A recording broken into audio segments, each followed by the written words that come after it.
Good morning and welcome. My name is John Nendick. As well as being a board member, I have the honor of joining and chairing the Greens Committee. I'm excited to give the membership a little view behind the scenes, or as we like to call it, behind the greens. I'm here with someone you probably all know, Steve Manriquez. He's the head of the superintendent team. Steve's team are no longer here. I saw them leave at around 5:30, Steve. How does it work here in the mornings? At 5:30, we come up here just outside my office. It gives us a chance to let the guys know what the goals are. If they have any doubts or concerns, they can bring those up at that time. We have 25 guys on my crew, and we get out of the first tee area. So when the members arrive, none of my maintenance team is there in their way. Steve, I see you have a very impressive looking chart in front of you. Tell us what the plan is. This is my roadmap that I use and I update throughout the day and the week. Verdes cut the greens in 2 different directions. We're gonna clean those clippings. So we'll have a couple guys with backpack blowers cleaning up those clippings. Then we have our greens mowers mow the green.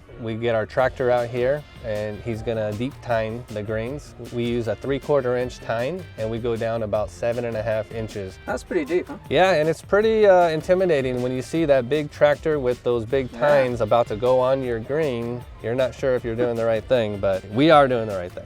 And after he deep tines the green, we come in and top dress the green, and then we incorporate that with our pro cores. They poke more holes. They have a lot smaller tines. They're a 1/2 inch tine, and they're only going down about 3.5 inches. And then we incorporate the sand even more with a double broom, and then we do a final broom with hand brooms. We switched from working an 8-9 hour shift to a 12-hour shift, and that's how we're able to get all of the greens done in one day. Got it. Well, we appreciate all the effort of your team and you for getting this done. Well, we're happy to do it. So right now we're gonna go check in on the greens process. We're just gonna roll the greens. Before we roll, we have to turn the sprinklers on for a couple minutes to wet the sand so the roller doesn't pick it up. He's gonna roll 2 different directions to smooth it out. Okay. And if we walk on the green, we can see the sand looks pretty good. It's already going away. I think by Monday we'll be mowing. From a member putting experience, is it going to be before the sand has grown over and the greens are in top shape? I typically say 7 to 10 days, but I always try to give myself 2 weeks. The more sunshine we get, the faster recovery that we'll see on the golf course. I'm here with Israel Lamelli. He's our head mechanic here at Palos Verdes Golf Club. I just want to introduce him, and he's going to say a couple little things. I've been working as a mechanic since the year 92, so my whole life I've been working in a golf industry.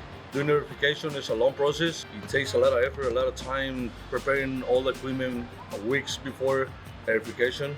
I treat it like my own car. We need to have a good quality of greens, fairways, tees. This gentleman right here is putting flags on all the sprinklers. Why is he doing that? He's doing that so that way the operator who is driving this machine doesn't hit our sprinkler heads and break them.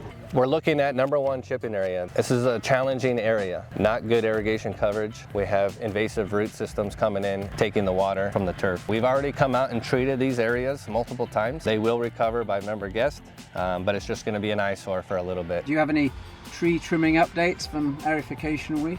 Yeah, Aerification Week is a great opportunity to get in the golf course and trim trees, treat trees, or cut down trees. We did a combination of treating trees. There are a few trees on the property that are really strategic, and a few of them are sick. I brought out an arborist who is able to give them the help they need, and hopefully they will look better soon. On the Greens Committee, we discussed what we need to do with the bunkers, and we decided this year we were going to buy a bunch of sand. We have a plan to add bunker sand to all the greenside bunkers.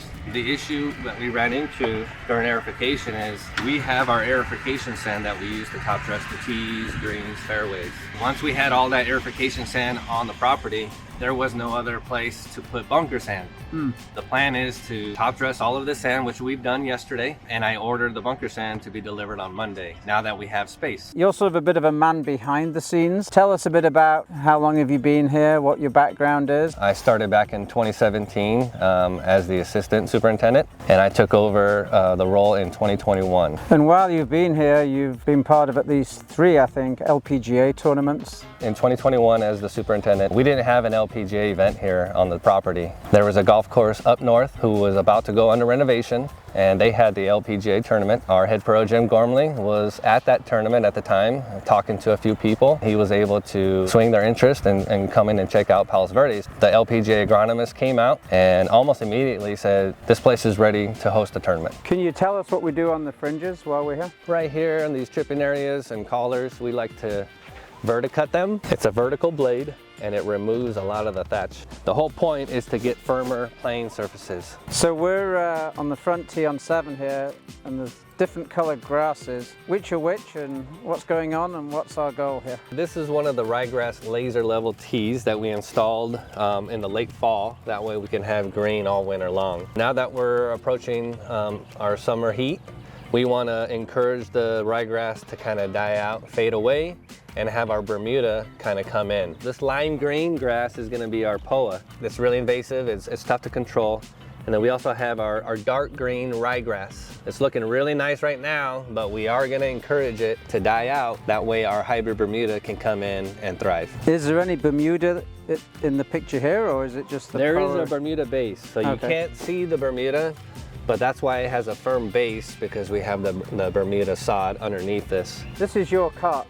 Steve. What's going on with all of this at the back here? Yeah, so if you see me around the golf course and you've seen my cart, you've seen something like this, a bunch of weeds. Throughout the day, I go in and check in on my team, and a lot of the guys are pulling weeds, so I'll jump in and work with them side by side, showing them how efficient we can be. That's why you'll always see me with a few weeds in the back of my cart. Looks good. And then I see some of the team, we're doing this is in the Barranca Ravine in front. No, this is a T complex. We're not in the Barrancas. We're 10 feet away from a T complex. We're protecting the tee. Yes. I'm like, hey, how come you don't like me then? One area I think is of interest to the membership is our recycled water. What do we know so far in terms of the impact? I have my soils tested every year, so we have the data before recycled water started. Now we're going to keep tabs on it throughout the year and the years going forward to see what the impact is. And we also had 2 turtles, and we found one turtle almost towards the green. It seemed like he was running away from the pond. We were able to save him. We picked him up and took him to a park down in San Pedro where they have turtles and ponds over there. A couple weeks later, we found the second turtle. We did the same thing, kind of picked him up and put him with his friend in San Pedro. So our turtles are in a safe place. I'm gonna take you up the DG path, the reverse way. That way you can see, we did a couple things on here too. We're not just aerification, we're doing small projects like the fairway expansion, sod work up here. When they did this path, the construction company added the wrong chips. They were white. So we removed the white chips, and you can see a little bit a darker chip right there. Yeah, looks better I think now. What do you think about my landscape design? I think it's nice. Came out all right? No, it's nice. Some people have said the views from the temporary snack bar are better than the views from what was great. the, So what we're was, gonna keep that? What was the permanent? No, I'm not mentioning that. The tree here that we've all seen over the years, what's the plan with this? Yeah, so this is a nice mature coral tree that we've had on the property for decades. The last year we had quite a bit of damage on this tree from the high winds. I don't know if you guys remember, but it was on this side. It was blocking the driveway. No cars could pass. We're addressing this aerification with some biochar, which is basically fancy for charcoal. We do have about 5 years left with this tree according to the arborist, so we do want to be able to think ahead and figure out what tree we want to replace this one with. Well, thanks for the behind the scenes on the greens tour on aerifications. Tell us your thoughts for the week. Well, I just want to thank everyone for coming along today and seeing a little bit of behind the scenes on what the maintenance crew does during aerification week and why it's super important. We do this for a reason, and it's to create better playing conditions all year long. And I would say on behalf of the members here, thank you, Steve, to you and your team. Absolutely. Good work. It's our pleasure. Thank you.